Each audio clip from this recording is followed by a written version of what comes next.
I call the member for Fisher. Thank you, Mr Deputy Speaker.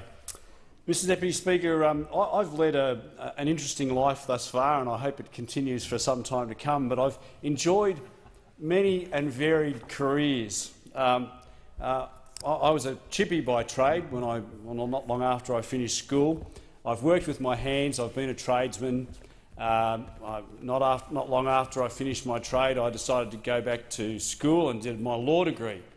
And clearly, having my own business as a builder and then going back to university full time, it's actually a time where my three daughters, now four, but then three daughters, refer to that time of our lives as the time when we were poor.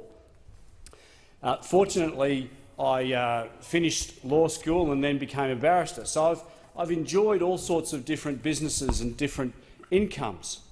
But the beauty of this country is that, depending on who's in government, we have the ability in this country to be able to rise ourselves up, bring ourselves up by our bootstraps, and invest in ourselves through a good education and take a punt.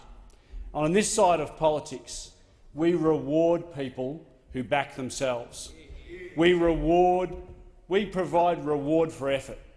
On that side, all they want to do is just redistribute income. They don't believe that anybody should be rewarded for the effort that they make, and that's a real shame. It's a terrible shame. They believe in the politics of envy. They're led by the Robin Hood of Australian politics, by the Jeremy Corbyn of the South Pacific. We believe if you are prepared to take a risk, if you're prepared to take a risk, this side of politics will back you. That side of the House believe that if you're in small business— now I know that on that side of the House their experience in small business is very, very limited. Now, we know that because they're all union hacks over there. We know that. But on this side of the House, we encourage people to have a go. This fairer tax system that Labor talk about, it's code for higher taxes and higher spending. That's all it is. They want to penalise mum and dads. According to the other side, according to you lot over there, if you own a house, you're wealthy. Let alone if you own an investment house, you're filthy rich. We don't believe that on this side of the House, because we believe that many, many people, policemen, nurses, salt-of-the-earth people who are on PAYG tax system, they also are investors in property, and good luck to them. On this side of the House, we want to reward them. We want to ensure that if they want to take a risk on that they ultimately receive a benefit for it. Interestingly, Mr Speaker, those on the other side of the House talk about trusts.